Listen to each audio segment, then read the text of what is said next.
Hello everyone, welcome to Allen junior wing. आज हम करेंगे क्लास 9th का सब्जेक्ट इकोनॉमिक्स और चैप्टर का नेम रहेगा the story of village Palampur.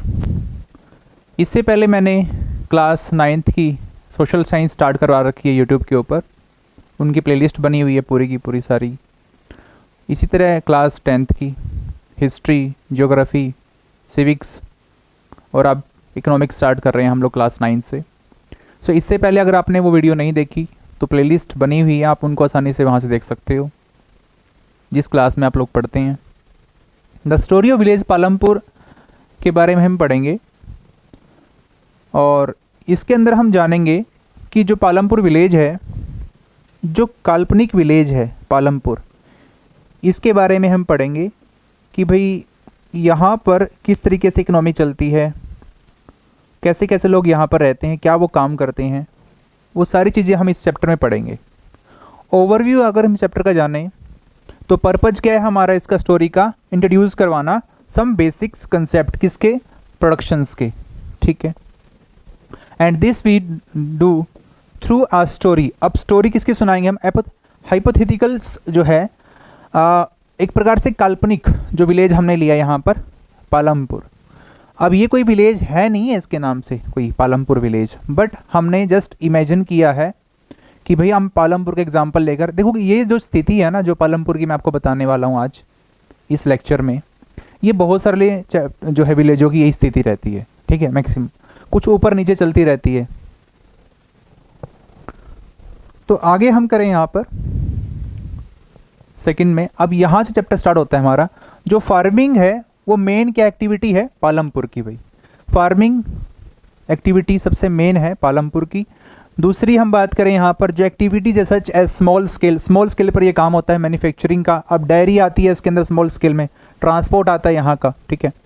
Carried out limited scale, बहुत ही छोटे स्केल पर। देखो एक होती है लार्ज स्केल और एक होती है स्मॉल स्केल। तो यहाँ पर जो भी चीज़ें हो रही हैं, डेयरी हो रही है, प्रोडक्शंस, ठीक है, वो सारा स्मॉल स्केल पे काम हो रहा है, ठीक है। Production activities need various type of resources. देखो कोई भी अगर हमें प्रोडक्शन करनी है, प्रोडक्शन मतलब होता है उत्पाद। कोई भी चीज़ का हम उत्पाद करते हैं तो उसके अंदर क्या क्या चीज़ें चाहिए हमें। मेन चीज़ है नेचुरल रिसोर्सेज जो हमें नेचर से मिलती हैं रिसोर्स। दूसरा मैन मेड रिसोर्सेज हमें चाहिए होती हैं, ठीक है। ह्यूमन का एफर्ट चाहिए हमें, मनी चाहिए उसके अंदर। और we read through story of Palampur we will learn how various resources जो हैं पालमपुर में कंबाइन होकर प्रोड्यूस होती हैं। डिज़ायर्ड गुड्स हम प्रोड्यूस करते हैं सर्विस इन द विलेज के अंदर, ठीक है। प्रोडक्शन के अंदर एक चीज़ बहुत इंपॉर्टेंट होती है कि हमें जो प्रोडक्ट चाहिए प्रोडक्शन से, हमें वो डिज़ायर प्रोडक्ट चाहिए, मिनिमम कॉस्ट और जो है मैक्सिमम आउटपुट हमें चाहिए। मिनिमम इनपुट लगे हमारा और मैक्सिमम आउटपुट निकले हमारा किसी भी चीज़ के ऊपर। हमारा मेन फोकस तो ये होता है, कोई भी हम काम कर रहे हैं ना, तो हमारा सबसे मेन पर्पज़ यही होता है किसी भी काम को करने का कि हम मिनिमम इनपुट प्रोवाइड कराएं किसी भी चीज़ के अंदर और मैक्सिमम उससे आउटपुट ले लें।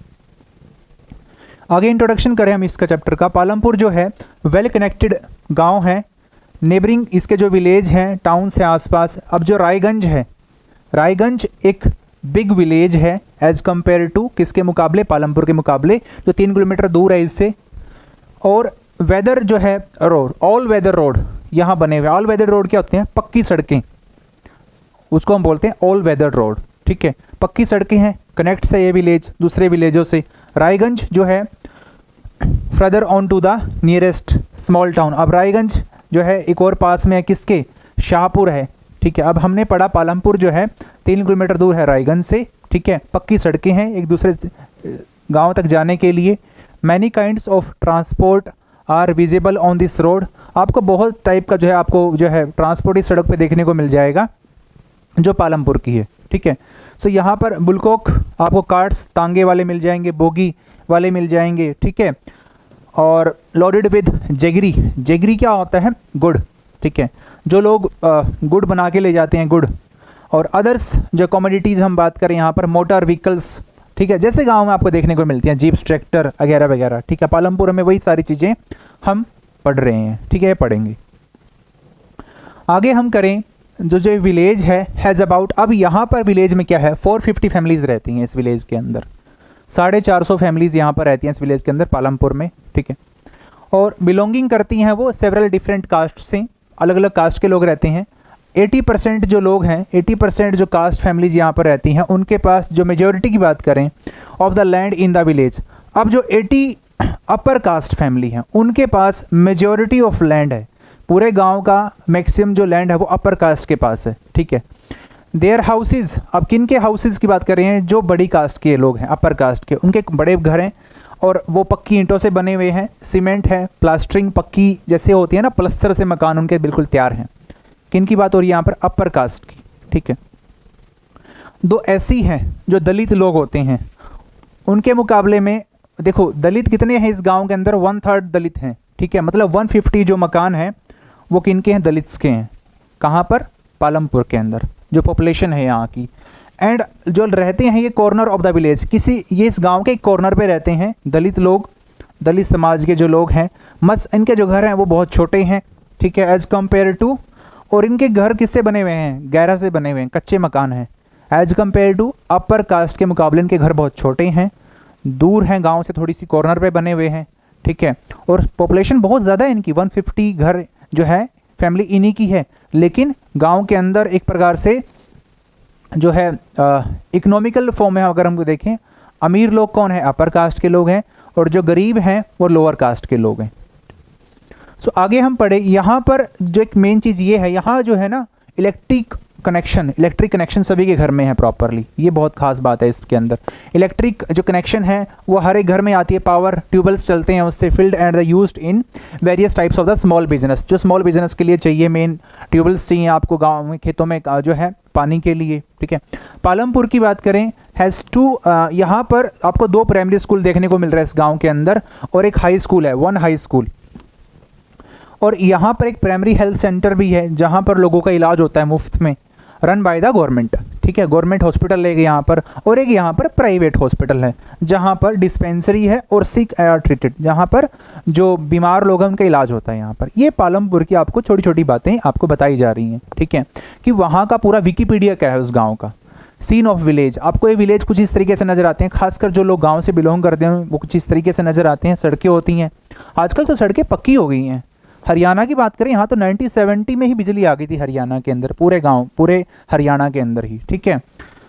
सो गांव ऑलमोस्ट अब जो है पक्की सड़कें लगी हैं, पक्की सड़कें बन चुकी हैं, हर जगह इलेक्ट्रिफिकेशन हो चुका है गांव के अंदर, ठीक है। तो ये सीन है कहाँ का, विलेज का, ठीक है। सो एक मिनट, जो डिस्क्रिप्शन है अबो शो डैट, जो पालमपुर है फेयरली वेल डेवलप्ड, बहुत डेवलप्ड है ये गांव, और यहाँ की रोड्स डेवलप्ड हैं, ट्रांसपोर्ट अच्छा है, इलेक्ट्रिसिटी आ रही है, इरिगेशन है, स्कूल्स हैं, हेल्थ सेंटर है यहाँ पर अच्छे। Compare this facilities with those in your near by village, आप इस पालमपुर जो गांव को अपने आसपास के गांव से, जिस गांव से आप हैं उससे कंपेयर कर सकते हो। क्या आपके गांव में पक्की की सड़कें हैं, क्या आपके गाँव में बिजली आती है 24 घंटे, क्या आपके गांव में इरिगेशन सिस्टम बहुत बढ़िया है, तो आपको कंपेयर करना चाहिए इस विलेज के साथ में, ठीक है। और ये एक विलेज असलियत में नहीं है, सिर्फ इसकी कल्पना की गई है, ठीक है। द स्टोरी ऑफ पालमपुर अगर हम बात करें, इमेजिनरी विलेज है ये, विल टेक थ्रू डिफरेंट, यहाँ पर टाइप्स ऑफ प्रोडक्शन होती है, एक्टिविटीज़ होती है यहाँ इस गांव के अंदर विलेज में। जो विलेज है across India, farming is the main production. आप सभी को पता है जो इंडिया है ना वो कृषि प्रधान देश है, ठीक है। मैक्सिमम जो हमारी जनता है, जो जनसंख्या है भारत देश की, वो कनेक्टेड है एग्रीकल्चर से, ठीक है। वही इस गांव के अंदर दशा दिखाई जा रही है इंडिया की।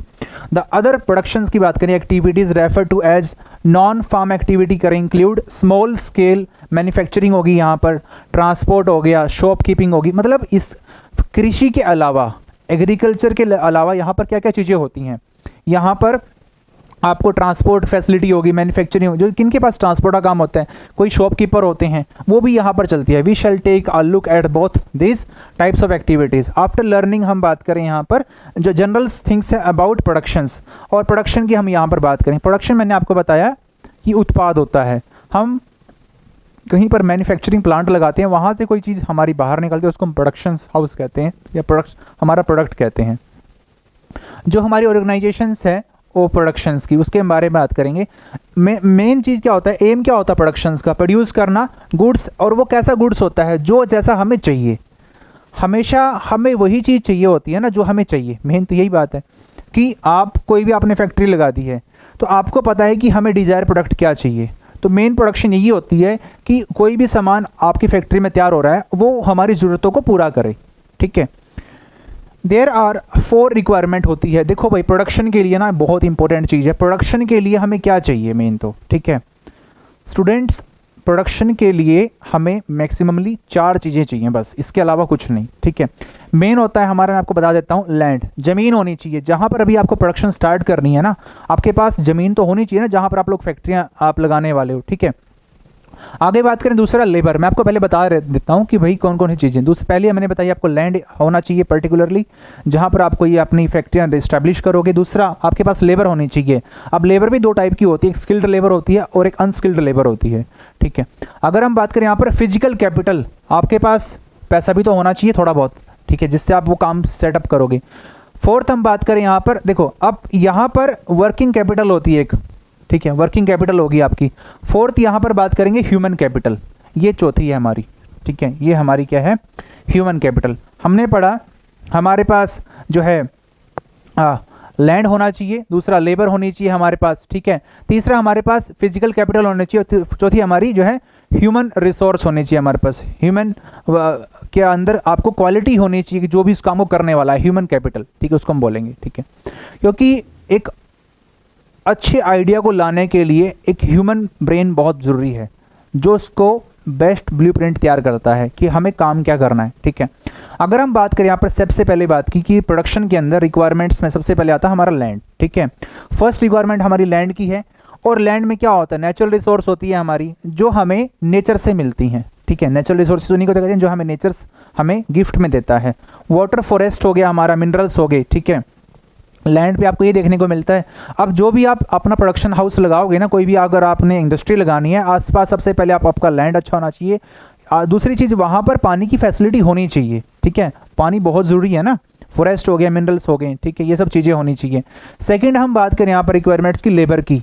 अब पीपल जो भी आपकी फैक्ट्री में काम करेंगे वो भी तो होने चाहिए लेबर, चीप लेबर होनी चाहिए, ठीक है। एफिशिएंट लेबर चाहिए हमें काम करने के लिए, चीप और एफिशिएंट लेबर होनी चाहिए हमेशा, अगर अच्छा आपको प्रोडक्शन करना है वर्क के लिए।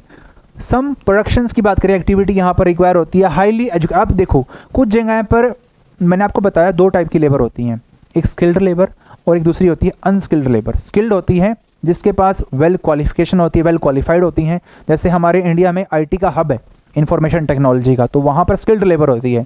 अगर हमें घर बनवाना है, अगर हमें सड़कें बनवानी है, हमें ब्रिज बनवाने हैं, तो वहाँ पर लेबर कुछ कैटेगरी में अनस्किल्ड लेबर यूज होती है, ठीक है। ये कैटेगराइज्ड हैं, हम कर सकते हैं।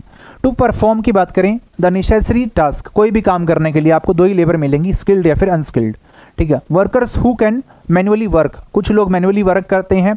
वर्कर जो होते हैं प्रोवाइड करते हैं labour necessary to production. Production के अंदर देखो भाई, मनी चाहिए, मैन पावर चाहिए, ठीक है। Money, man power, machine, material, ये सब चीज़ें होनी चाहिए आपके पास, तभी आप कोई काम कर पाओगे। और सबसे मेन चीज़ मैनेजमेंट, मैनेजमेंट बहुत ज़रूरी होती है किसी भी काम को करने के लिए, ठीक है। तो इतना हमारा हो गया, हमने पढ़ा लैंड के बारे में, हमने लेबर के बारे में पढ़ा। हम पढ़ेंगे अब फिजिकल कैपिटल, जो वैरायटी होती है इनपुट से रिक्वायर्ड होता है इसके लिए स्टेज ड्यूरिंग प्रोडक्शंस की, ठीक है। अब यहाँ पर फिजिकल कैपिटल्स को भी 2 भागों में डिवाइड कर रखा है यहाँ पर, ठीक है, फिजिकल कैपिटल को। अब पहले हम पढ़े यहाँ पर जो टूल्स होते हैं, मशीन लेते हैं हम कोई भी प्रोडक्शंस को कभी किसी फैक्ट्री को चलाने के लिए हमें टूल्स चाहिए, हमें मशीन्स चाहिए, हमें बिल्डिंग बनानी पड़ेगी, ठीक है। जो मशीन्स हैं वो वैरी करती हैं, सिंपल मशीन चाहिए हमें यहाँ पर बहुत बढ़िया, फार्मर जो है प्लो करते हैं खेतों को, ठीक है। सोफिस्टिकेटेड मशीन्स हमें चाहिए, सच ट्रैक्टर चाहिए हमें टीलर होता है, ट्रैक्टर होता है खेतों को जुताई करने के लिए, ठीक है। और जनरेटर चाहिए हमें, टरबाइन चाहिए, कंप्यूटर्स चाहिए, ठीक है, टूल्स। और इनको ना एक बार ही खरीदा जाता है, फिर हम इनको जो है लंबे समय तक इस्तेमाल करते हैं, इनकी मेंटेनेंस करवाते हैं, ठीक है। So in productions over many years and called. अब जो चीज़ हमने एक बार ले ली तो उसको हम बोलते हैं फिक्स्ड कैपिटल। एक बार हमने इन्वेस्टमेंट कर दी कि भाई ये हमने ट्रैक्टर ले लिया, ये हमने रोटावेटर ले लिया, ये हमने बहुत सारी चीज़ें होती हैं जो आपकी खेती में इस्तेमाल होती है, प्रोडक्शन हाउस में काम होता है, जैसे कि फैक्ट्रियों के अंदर, तो वो सब चीज़ें हमारी आ जाएंगी फिक्स्ड कैपिटल के अंदर। आगे हम करें यहाँ पर दूसरा है पार्ट इसी का ही, रॉ मटेरियल। अब हम घर बना रहे हैं, ठीक है, तो हमारा जो रॉ मटेरियल है वो कंटिन्यू बदलता रहेगा। सीमेंट, बजरी, रेत अगर आपको चाहिए घर बनाने के लिए, कुछ भी करने के लिए, तो वो बदलता रहेगा। उसी प्रकार मनी का भी जो है, मनी आपके जब हाथ में होता है, वो मनी का भी आपके अंदर जो रेशो प्रपोर्शन होता है उसका आपके हाथ में आने का और जाने का, वो कम ज़्यादा होता रहता है, ठीक है। प्रोडक्शन की बात करें, रिक्वायर्स करता है वैरायटी ऑफ रॉ मटेरियल हो गया इसके अंदर, ठीक है। यार्न यूज्ड फॉर वेवर्स, जो लोग बुनाई करते हैं उनको धागा चाहिए, उनको कॉटन चाहिए बार बार, ठीक है, बदलता रहेगा कॉटन भी। हमें क्ले यूज़ करते हैं, मिट्टी यूज़ करते हैं, पोटर जो कुम्हार होता है घड़े बनाने के लिए, ठीक है। और some money is always required, किसके लिए? प्रोडक्शंस के लिए, ठीक है। और मनी का भी जो फ्लो है कम ज़्यादा होता रहता है पेमेंट के लिए, बाय अदर्स नेसेसरी चीज़ों को, ठीक है। रॉ मटेरियल हो गया हमारा, जो मनी है वो हैंड में होगा तभी तो आपको वर्किंग कैपिटल बोलेगा वो, ठीक है। मतलब वर्किंग कैपिटल इन सेंस क्या है? जो चीज़ मोशन में हो, ठीक है। मोशन इन सेंस क्या है? और रॉ मटेरियल हमारा चलता रहेगा, खत्म हो जाएगा फिर आएगा। दूसरी चीज़ हमारा मनी है, कभी ज़्यादा है कभी कम लगता रहेगा, ठीक है। मेंटेनेंस के लिए, फिर कोई नए काम के लिए मशीन्स होती हैं, बिल्डिंग्स होती हैं, these are used up in the productions. और जो चीज़ें हम प्रोडक्शन हाउस में यूज़ करते हैं, हमारा बिल्डिंग हो गया, हमारा इंफ्रास्ट्रक्चर हो गया, जहाँ हम अपना प्रोडक्शंस बना रहे हैं, कुछ भी चीज़ें कर रहे हैं, ठीक है। आगे हैं there is a fourth requirement. अब फोर्थ रिक्वायरमेंट भी होती है, ठीक है। अब हमारे पास ना कोई भी प्रोडक्शन हम कर रहे हैं, कोई भी हमने फैक्ट्री बना ली, तो हमारे पास उस काम के लिए पहले नॉलेज होनी चाहिए कि हम जो भी काम कर रहे हैं। इंटरप्राइज और एंटरप्रेन्योर होता है इसके लिए। कोई भी फैक्ट्री सेटअप करता है ना, सबसे पहले आपके गांव में ना एक एंटरप्रेन्योर होना चाहिए। आपके शहर में, आपके देश में एंटरप्रेन्योर बहुत सारे हैं। एंटरप्रेन्योर की अगर हम बात करें, जो उद्यमी होता है, अब तुम्हारे पास ज़मीन है, आइडिया है, लेकिन पैसे नहीं है। अब आपके गांव में एक उद्यमी आता है, एक एंटरप्रेन्योर आता है, वो आपको कहता है कि ज़मीन आपके पास है, पैसे मैं आपको दूंगा, आइडिया मेरा होगा, आपको लेबर की तरह आपको यहाँ पर काम भी करना मिलेगा, स्किल्ड भी मिलेगी लेबर आपको, अनस्किल्ड लेबर भी मैं यहीं से हायर करूँगा, तो हो गया भला आपके गाँव का तो बढ़िया से, ठीक है। तो एंटरप्रेन्योर की बहुत ज़्यादा ज़रूरत है हमारे इंडिया के अंदर, ठीक है। जिसके पास ब्लूप्रिंट होता है, एक आइडिया होता है देश में उसको कुछ कर गुजरने का, ठीक है। To be able to put together है land, labour and physical capitals, जो तीनों चीज़ों को मिलाए, लैंड के साथ लेबर और तीसरी चीज़ है फिजिकल कैपिटल भी आपके मिले, और प्रोड्यूस करे एन आउटपुट। कोई भी आउटपुट के लिए हमें इनपुट देना पड़ता है, सिंपल सी बात है, ठीक है। और इनपुट आपका बहुत अच्छा होगा, उतना ही बढ़िया आउटपुट निकलेगा आपका। So to sell in the market, कोई भी सामान हमें बेचना है, हमारा मेन मकसद ये होता है मार्केट में सामान बेचने का कि हम ना किसी भी प्रोडक्ट के ऊपर चीप लेबर लगाएं, चीप, सस्ता हो, हर चीज़ सस्ती होनी चाहिए, उसका जो आउटपुट है वो बढ़िया होना चाहिए। तो इन सेंस की बात करें यहाँ पर, तो आपको उसके लिए आइडिया डेवलप करना होता है। This days in called human capital. अब ह्यूमन कैपिटल सबसे बड़ी चीज़ है भाई, क्योंकि ह्यूमन बींग्स ही तो है जो हम लोग हैं। मैं आपको पढ़ा रहा हूँ, जैसे कि एज ए रिसोर्स मैं आपको पढ़ा रहा हूँ। हर एक के पास कुछ क्वालिटी होगी तभी तो वो काम इम्प्लीमेंट होगा, अगर क्वालिटी ही नहीं होगी तो इम्प्लीमेंट कैसे होगा वो काम। We shall learn more about humans capital के बारे में हम नेक्स्ट चैप्टर में हम और ह्यूमन कैपिटल के बारे में पढ़ेंगे। कैपिटल होता है पैसा, मतलब इंसान भी एक पैसे की तरह इस्तेमाल होता है। इन द पिक्चर अगर हम बात करें यहाँ पर, जो लैंड हो गया, लेबर हो गया, मैंने आपको बताया, फिक्स्ड कैपिटल हो गया, यूज्ड इन द प्रोडक्शंस में होता है। ये एक जो है वर्कर हैं जो मशीन के ऊपर काम कर रहे हैं फैक्ट्री के अंदर विद सेवरल लेबरस। एंड अब देखो, अब यहाँ पर भी लेबर दो टाइप की होती है। जो मशीनों को चलाती है वो स्किल्ड लेबर होगी, जो सामान की ढुलाई करती है, सामान को इधर से उधर प्रोडक्शन हाउस में लेके जाती है, जहाँ पर कोई मैन्युफैक्चरिंग, जहाँ पर फैक्ट्री है वहाँ पर, वो अनस्किल्ड लेबर होती है, सिर्फ उसको सामान उठा के वहाँ रखना होता है। एवरी प्रोडक्शन की बात करें ऑर्गेनाइज्ड होती है बाय कंबाइनिंग। अब देखो सारी चीज़ें ऑर्गेनाइजेशन में क्या काम होता है, हम लैंड को लेकर, फिर लेबर को लेकर, फिर फिजिकल कैपिटल को लेकर, और चौथी हमारी है ह्यूमन कैपिटल। जब इन चारों का मिश्रण होता है, जब चारों को हम मिलाते हैं तब हमारी तैयार होती है, उसको हम कहते हैं फैक्टर्स ऑफ प्रोडक्शन, उसी को हम बोलेंगे फैक्टर ऑफ प्रोडक्शन, ठीक है। अगर इनमें से कोई एक चीज़ भी नहीं है ना, तो फैक्टर ऑफ प्रोडक्शन पॉसिबल नहीं है। As we read through the story Palampur जो है, we will learn more about the first 3 factors of the productions. हमने 3 प्रोडक्शन के बारे हम पढ़ेंगे इस चैप्टर के बारे में। मैंने बताया आपको लैंड के बारे में पढ़ेंगे, लेबर के बारे में, फिजिकल कैपिटल के बारे में। जो ह्यूमन कैपिटल है उसके बारे में हम अगले चैप्टर में और पढ़ेंगे, ठीक है।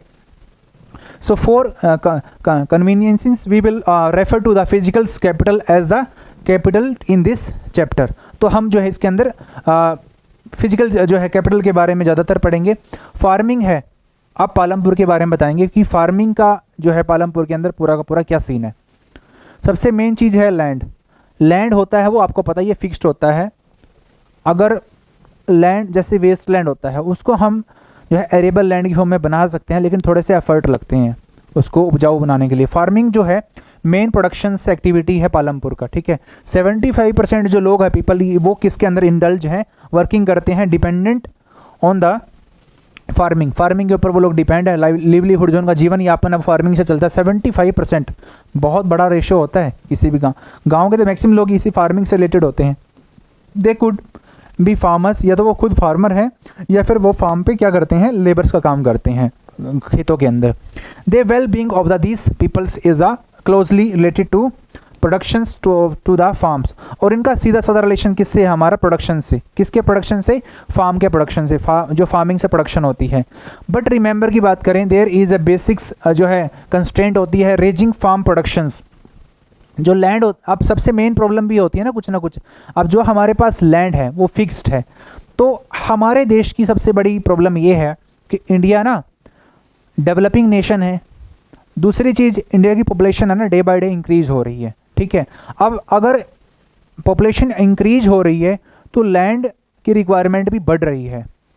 लैंड के अंदर जो है आपको अच्छी खेती करनी पड़ेगी. खेती करने के लिए प्रोडक्शन अच्छा करना पड़ेगा आपको. आपको लैंड चाहिए, फिर लेबर चाहिए, फिर आपको हाई कैपिटल चाहिए उसके लिए. तो हमें कुछ ना कुछ उपाय ढूंढने पड़ेंगे, क्योंकि जनसंख्या बढ़ रही है, उसकी कंजप्शन बढ़ रही है, तो हमें उसको बैलेंस करना पड़ेगा किसी ना किसी तरीके से. So under cultivations is practically fixed. अगर हम बात करें हमारे पास जो है पॉपुलेशंस है वो ज़्यादा हो और लैंड फिक्स्ड हो तो दिक्कत हो जाएगी ना फिर एक प्रकार से. 1960s की बात करें, जो पालमपुर है be no expansion in the land area. 1960 से लेकर अभी तक पालमपुर में कोई भी एक्सपेंशन नहीं हुआ कल्टीवेशन के अंदर. By then some of the जो वेस्ट लैंड है उसको थोड़ा सा बढ़ाया गया है इन द विलेज के अंदर, had been converted to cultivatable land के अंदर उसको बढ़ाया गया है.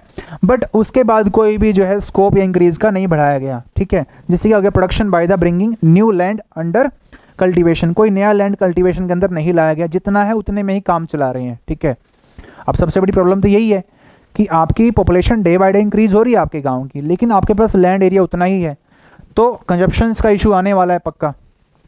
अगर हम बात करें स्टैंडर्ड यूनिट होती है मेजरमेंट की, गांव के अंदर आप लोगों ने सुना होगा सभी के पास ज़मीन होती है, और ज़मीन को ना सभी के अलग अलग तरीके होते हैं उनको बोलने के, कि हमारे पास आधा किला ज़मीन है, 2 किले ज़मीन है, भीगा है, वो सारी टर्म इसमें यूज होती है. आप सभी को पता है कि जो लैंड एरिया होता है वो डिस्कस करते हैं हम लोग, लोकली यूनिट्स होती हैं, जैसे भीगा हो गया या गुंठिया हो गया. ठीक है, और हेक्टेयर जो बेसिक टर्म्स यूज होती है इसके अंदर, 1 हेक्टेयर. अब 1 हेक्टेयर किसके बराबर होता है, 2.47 जो है एकड़ के बराबर होता है.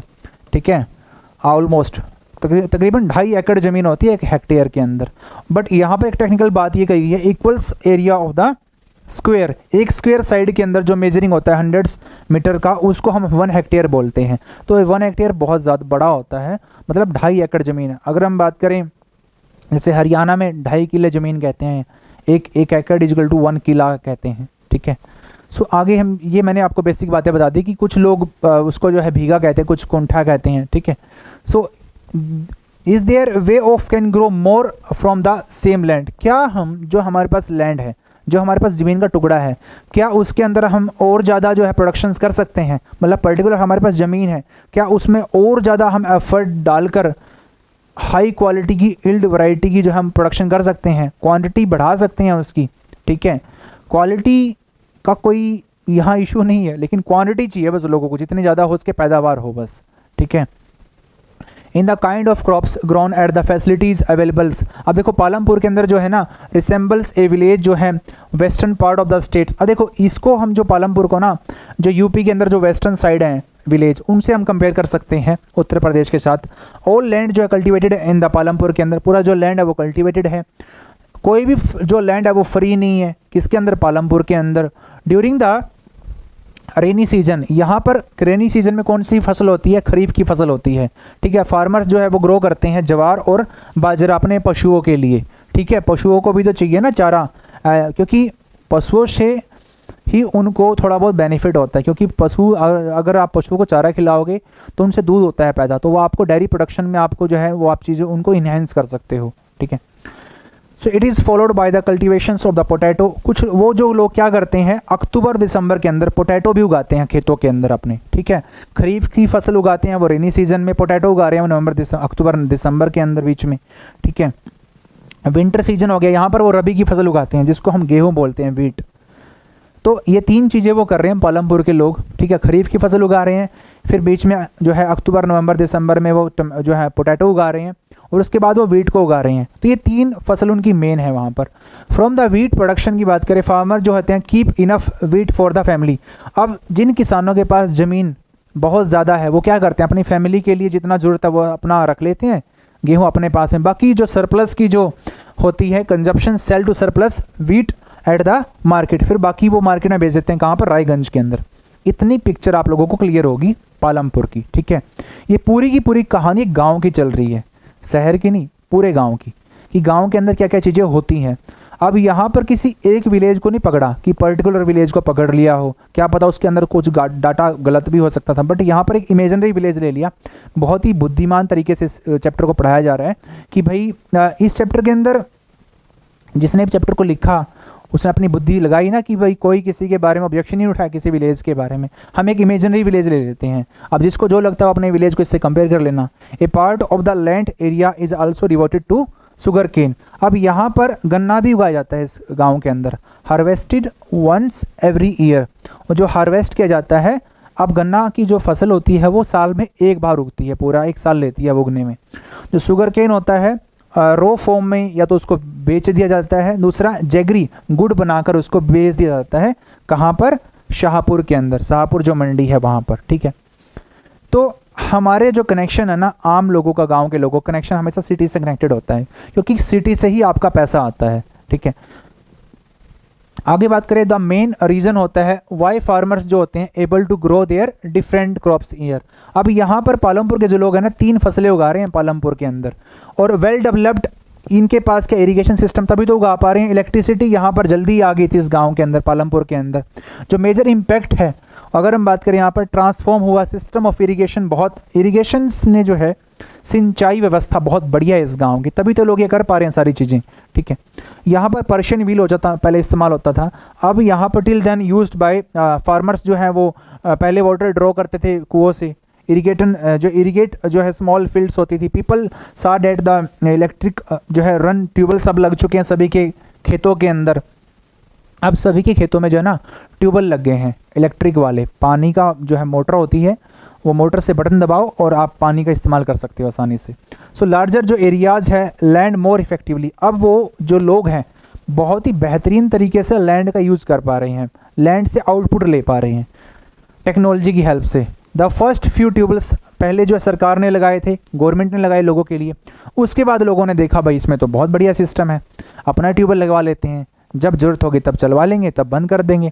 हाउएवर फार्मर्स जो हैं स्टार्टेड सेटिंग सब प्राइवेट ट्यूबवेल्स उन लोगों ने लगवा लिया अपने। रिजल्ट क्या निकला उससे, 1970s के अंदर जो इंटायर जो कल्टिवेटेड जो एरिया है 200 हेक्टेयर का, वो पूरा का पूरा इरिगेटेड हो चुका था, ठीक है। मतलब कि सिंचाई व्यवस्था 200 हेक्टेयर में फैल चुकी थी।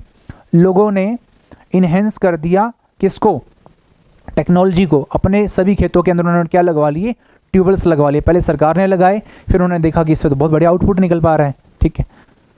सो आगे हम करें जो विलेज है। अब ये देखो जो मैं आपको पालमपुर की बात बता रहा हूँ ना, ऐसा नहीं है ये हर एक गांव की यही इमेज है कि सारे के सारे गांव में ये सब फैसिलिटीज़ हैं, नहीं, ठीक है। क्योंकि इंडिया की बात करें यहाँ पर जो हाई लेवल की इरीगेशन अपने को चाहिए, ठीक है, और जो है प्लेन्स एरिया कोस्टल रीजन हो गया, इनमें तो कोई दिक्कत है नहीं, ये तो वेल इरीगेटेड हैं।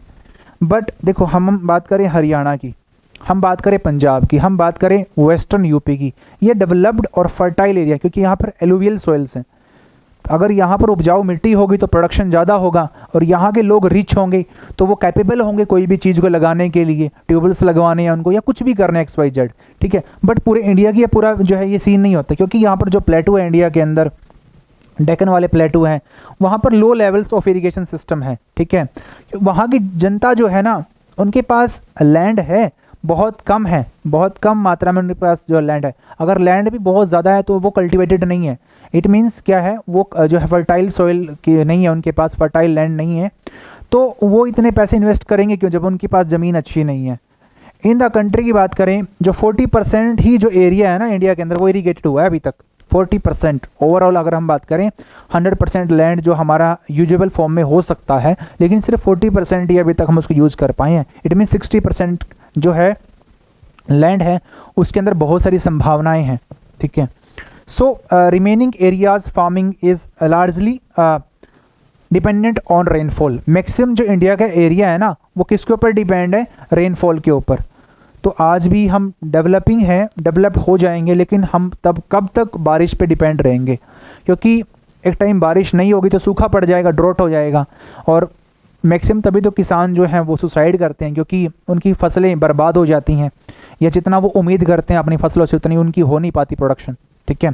वो लोन लेते हैं ज़मींदारों से और आखिरकार फिर उनको जो है सुसाइड करना पड़ जाता है, ठीक है। तो हमें इस बारे में to grow more than one crop on a piece of land बात करें during the year is known as multiple cropping. देखो, अगर हम किसी एक ज़मीन के टुकड़े पर बहुत सारी फसलें उगा दें, इट मीन्स क्या है, 2 या 3 बार उससे फसल आउटपुट ले लें, उसको मल्टी क्रॉपिंग कहते हैं, मल्टीपल क्रॉपिंग।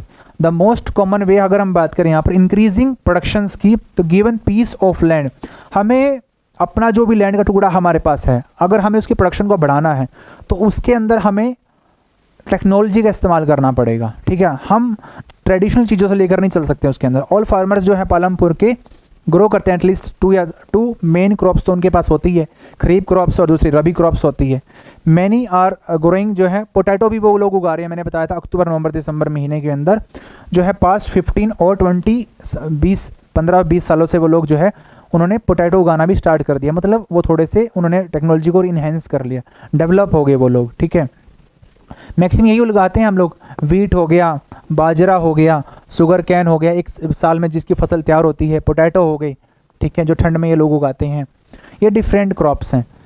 तो इतना आपको बताया मैंने, ठीक है। कल्टीवेटेड जो एरिया होता है इंडिया के अंदर कितना बड़ा है, 1950-51 के बीच में कल्टीवेटेड हेक्टेयर में कितना था ये था, और फिर थोड़ा बहुत मैक्सिमम यहाँ 157 पहुँच गया 90 से लेकर 1991 के अंदर, और फिर तब से ये जो है एक स्टेबल हो गया। 14-15 का यहाँ तक डाटा दे रखा है, कितना जो लैंड है वो क्या हो गया आपका कल्टीवेटेड फॉर्म में आ चुका है, ठीक है। ये 2017 की रिपोर्ट है, अब तो कुछ डाटा बदल चुका होगा इसका, ठीक है। अगर हम बात करें जो इम्पोर्टेंट है इंक्रीज़ करना, क्या ज़रूरी है भाई इरिगेशन सिस्टम को हमें इंक्रीज़ करना चाहिए इंडिया के अंदर? ऑफ कोर्स भाई, अगर इरिगेशन सिस्टम बढ़िया नहीं होगा देश के अंदर तो प्रोडक्शन कैसी होगी, ठीक है, लोग मुनाफा कैसे कमाएंगे। You have seen that one way of increasing productions from the same land is by multiple cropping. मैं आपको बता रहा हूँ मल्टीपल क्रॉपिंग आजकल बहुत ही आम हो गई है किसानों के बीच में, जिनकी लैंड फर्टाइल है। वे is the use modern farming method. आजकल तो इंसान जो है मॉडर्न फार्मिंग पे आ चुके हैं, पहले के टाइम लग चुके हैं कि बारिश पे डिपेंड होना पड़ता था, अब सभी के खेतों में ट्यूबवेल्स लग चुके हैं। दूसरा, टेक्नोलॉजी बहुत डेवलप हो चुकी हैं, ठीक है। पहले लोग जो है ना खेतों में हल जोतते थे, अब ट्रैक्टर आ गया उसकी जगह फॉर हाई ईल्ड के लिए। अब ये ईल्ड क्या भैया, ईल्ड क्या चीज़ आ गई अब, ठीक है। ईल्ड का मतलब क्या होता है, जब आप लोग क्या करते हैं क्रॉप प्रोडक्शन करते हैं, किससे, एक गिवन पीस ऑफ लैंड, एक पर्टिकुलर आपके पास एरिया होता है, उसके अंदर आपको जितनी फसल पैदा होती है आपकी, उसी को हम बोलते हैं ड्यूरिंग ए सिंगल सीजन, उसी को बोलते हैं ईल्ड। कितनी आपकी जो है पैदावार हुई एक सीजन के अंदर, उसको ईल्ड बोलते हैं। अब उसी ईल्ड को हमें बढ़ाना है। आपके खेत में मान लीजिए 25 क्विंटल आपकी जो है वीट पैदा हुई एक सीज़न के अंदर, तो अपने का फोकस क्या रहता है मेन, कि 25 क्विंटल को कब हम 30 क्विंटल करें, कब 35 करें। तो उसके लिए हमें कुछ चीज़ों को उसके अंदर एडअप करना पड़ेगा, उसके अंदर कुछ जो है हमें इंप्रूवमेंट करनी पड़ेगी। वो इंप्रूवमेंट क्या होती है वो इसके बारे में बताऊंगा मैं आपको। टिल द मिड 1960s के अंदर क्या होता था, जो सीड है वो यूज होते थे यहाँ पर कल्टीवेशन के लिए, ट्रेडिशनल होते हैं, पुराने टाइप के सीड होते थे भाई। चलो उनको अपना डाल दिया खेतों में, और उसके अंदर मैं आपको बताऊंगा क्या क्या चीज़ें यूज होती थी। लो इल्ड्स, अब इससे क्या होता था पुराने तरीक़ों से, अपना बीजों को खेतों में डाला और जितनी फसल हो रही है अपना उससे आउटपुट ले लिया, काट लिया उसको। ट्रेडिशनली सीड्स में होता था नीड्स लेस इरिगेशन, बट उसमें क्या था, ये फ़ायदा था कि उसके अंदर इरिगेशन की फैसिलिटी इतनी ज़रूरत नहीं थी, जितना डाला उतना हो गया, सफिशेंट था। फार्मर्स जो है यूज्ड काउ डंग, उस टाइम में यूज़ करते थे वो गाय का गोबर, नेचुरल मैन्योर वो यूज़ करते थे, जो खाद होता है आपका नेचुरली जो बनता है, ठीक है, वो इस्तेमाल होता था पहले, ठीक है। दीज वर रेडली अवेलेबल, और ये आसानी से मिल भी जाता था, और जो फार्मर्स हैं वो उनको ख़रीदना भी नहीं पड़ता था। ये सब चीज़ें हमने पहले के टाइम में होती थी। 1960s के टाइम की बात बता रहा हूँ मैं आपको, 1960। अब 2022 है, तो तब से और अब में क्या डिफरेंस आया और वो कैसे आया वो आपको मैं बताऊंगा आगे, ठीक है। जो ग्रीन रिवोल्यूशन आई वो 1960 के अंदर आई थी देश के अंदर। 1960 में एस स्वामीनाथन जो है उन्होंने बहुत इंपॉर्टेंट क्रूशियल रोल इंपॉर्टेंट किया था ग्रीन रिवोल्यूशन को लाने के अंदर इंडिया में, ठीक है। हरित क्रांति इंट्रोड्यूस करवाया उन्होंने इंडियंस फार्मर्स को। अब ये जो कल्टिवेशंस है वीट की मेन चीज़ तो, ठीक है, सबसे पहले ये एग्जाम्पल हुआ, उदाहरण किसके ऊपर दिया गया, एक्सपेरिमेंट किसके ऊपर किया गया, वीट के ऊपर। और वीट भी कैसा, जिसके अंदर बहुत ही ज़बरदस्त वैरायटी थी, हाई इल्ड वैरायटीज़, जिसको HYVS बोला गया, ठीक है। हाई इल्ड वैरायटीज़ लाई गई कहाँ से, मैक्सिको के अंदर देश से लाई गई, ठीक है, compare to the traditional seed से, ठीक है। अब जो HYV है ना, ये हमारी आम सीड से कैसे मुकाबले अलग है वो हम पढ़ेंगे आगे, ठीक है। जो सीड्स होती है प्रॉमिस करती है produce much greater amounts of grain on a single plant, क्योंकि इसके जो ट्रेडिशनल जो हमारा प्लांट होता है, जो नॉर्मली हम जो सीड उगाते थे, उस पर मान लीजिए एक पेड़ के ऊपर 15 दाने आए, ठीक है, 15, और इसके आते थे 30, डबल, ठीक है। तो प्रोडक्शंस एक पौधा वही है लेकिन प्रोडक्शन डबल हो रही है, तो इसी को बोला गया HYV, ठीक है। सो एज ए रिजल्ट क्या हुआ, same piece of land would now produce far larger quantities. अब इससे क्या हो गया, जो लैंड है उससे बहुत ज़्यादा हमें प्रोडक्शन होने लगी, क्योंकि हमने जो बीज होता है, जो खेतों के अंदर गेहूं का बीज होता है इस्तेमाल होता है, उसकी हमने क्वालिटी को इम्प्रूवमेंट कर दिया। जो अगर कोई एक पेड़ या कोई 2-4 छोटा मोटा जो एरिया अगर 2 किलो गेहूं उगा रहा है, फिर एक उसी बीज के उगाने से कुछ उस एरिया के ऊपर 4 किलो गेहूं उग रही है, तो डेफिनेटली हम तो ना फ़ायदे के ऊपर जाएंगे ना, ठीक है। सो ये मैक्सिको से आया था, वॉज पॉसिबली अर्ली। HY जो सीड्स होता है वो नीड करता है प्लेंटी। अब यहाँ पर देखो, हर चीज़ के ना कोई फ़ायदे और नुकसान तो होते ही हैं। अब हमने ये बीज उगा दिया खेत के अंदर, अब क्या इसकी रिक्वायरमेंट कुछ नहीं थी, हाँ रिक्वायरमेंट ये थी कि इस बीज को उगाने के लिए ना हमें बहुत सारा पानी चाहिए था, ठीक है। और यहाँ पर जो केमिकल फर्टिलाइज़र का बहुत ज़्यादा इस्तेमाल हो रहा था, ठीक है। ये दो चीज़ें हमने आपको बता रहा हूँ कि अगर हमने कोई बीज उगा दिया तो HYV की बात कर रहा हूँ, हाई इल्ड वैरायटीज़ बीज उगाने से हमें क्या नुकसान होता है या फिर हमें क्या उनको देना पड़ता है, बहुत ज़्यादा पानी वो लेता है। दूसरी बात करें वहाँ पर केमिकल फर्टिलाइज़र बहुत ज़्यादा वहाँ पर कंज्यूम होते हैं, और केमिकल फर्टिलाइज़र कंज्यूम करने से या डालने से खेतों में कितना नुकसान होता है ये मुझे बताने की ज़रूरत नहीं है आप लोगों को, क्योंकि हमें बायोलॉजिकल जो होती है ना, फार्मिंग जो होती है हमारी बेसिकली, बेशक प्रोडक्शन कम हो लेकिन उसके अंदर हम लोग जो है ना फर्टिलाइज़र का मिनिमम इस्तेमाल करें, बट फर्टिलाइज़र का इस्तेमाल ज़्यादा होगा HYV के अंदर सीड्स। अब जो HYV सीड्स है ना, ये तो बहुत ज़्यादा हो रहे हैं खेतों के अंदर, भरमार जो है बहुत बढ़िया फसल उग रही है, लेकिन हमें देना क्या पड़ रहा है, उनको फर्टिलाइज़र देने पड़ रहे हैं, हमें उनको पेस्टिसाइड्स यूज़ कर रहे हैं हम लोग, जो है अगर कुछ बीमारी लग जाए तो हम जो है केमिकल्स का छिड़काव करते हैं खेतों के अंदर, ठीक है। हमें अच्छी इरिगेशन बनाने पड़ेंगे, मॉडर्न फार्मिंग मेथड यूज़ करने पड़ेंगे इरिगेशंस के, हमें उनके लिए डैम बनवाना पड़ेगा, इलेक्ट्रिसिटी बनवानी पड़ेगी, पंप सेटअप करने पड़ेंगे, कैनाल बनवानी पड़ेगी, ठीक है। और मेन चीज़ ट्रैक्टर होना चाहिए हमारे पास, फिर ट्रैक्टर के अंदर डालने के लिए डीजल होना चाहिए, तो कुछ लेने के लिए कुछ हमें देना भी पड़ेगा ज़मीन को, ठीक है। और इस जो चीज़ें हम आजकल फार्मिंग हमारी इस्तेमाल हो रही है ना इंडिया के अंदर या किसी भी स्टेट के अंदर, वो थोड़ी सी भयानक है। भयानक इन सेंस क्या है, इंसान दिन प्रतिदिन लालची होता जा रहा है और बहुत ज़्यादा वो दवाइयों का इस्तेमाल कर रहा है प्रोडक्शंस हाई करने के लिए अपनी, ठीक है। लेकिन वही आपको ये पता होना चाहिए, वही जो गेहूं है जो खेतों से उगकर हमारे पास आती है, हमारे पेट में जाती है, और उसी से क्या होता है, बहुत सारी केमिकल चीज़ें हमें भी। आजकल इंसान की जो एज है वो कितनी रह चुकी है मैक्सिमम, पहले इंसान 100 साल तक जीते थे, आज 60 साल मैक्सिमम पकड़ रहे हैं, क्योंकि हार्ट अटैक की प्रॉब्लम हो गई है सभी लोगों को, डायबिटीज़ हो गई है, शुगर हो गई है, इट मीन्स, ठीक है। उसका कारण सबसे बड़ा है हमारा खान पान, और खान पान में हम मैक्सिमम फर्टिलाइज़र यूज़ कर रहे हैं, ठीक है। सो पेस्टिसाइड्स हम यूज़ कर रहे हैं प्रोड्यूस बेस्ट रिजल्ट के लिए, हायर इल्ड के लिए, possible only form combination of HYV seeds. Irrigation के लिए केमिकल फर्टिलाइजर पेस्टिसाइड्स यूज़ कर रहे हैं। सो इतना आपको बातें समझ में आई होगी, ये टेबल है छोटी सी, ठीक है। तो इतना हमारा हमने आज पढ़ा इस चैप्टर के बारे में, ठीक है। ये स्टार्टिंग हुई थी पालमपुर विलेज से। पालमपुर के लोग कैसे हैं, सड़कें कैसी हैं उस गांव की, क्या बिजली व्यवस्था है प्रॉपरली, उनके पास लैंड एरिया कितना है, हमने वो सारी तमाम चीज़ें इस चैप्टर के अंदर पढ़ी हैं। आगे हम और पढ़ेंगे इसके चैप्टर जो है चैप्टर के अंदर पार्ट 2 के अंदर, अब ये पार्ट 1 है। तो यहाँ तक अगर आपको वीडियो अच्छी लगी हो तो प्लीज़ इसको लाइक करना और चैनल को सब्सक्राइब करना और वीडियो को ज़्यादा से ज़्यादा अपने दोस्तों के बीच में, स्टूडेंट्स के बीच में शेयर करना। Thank you so much.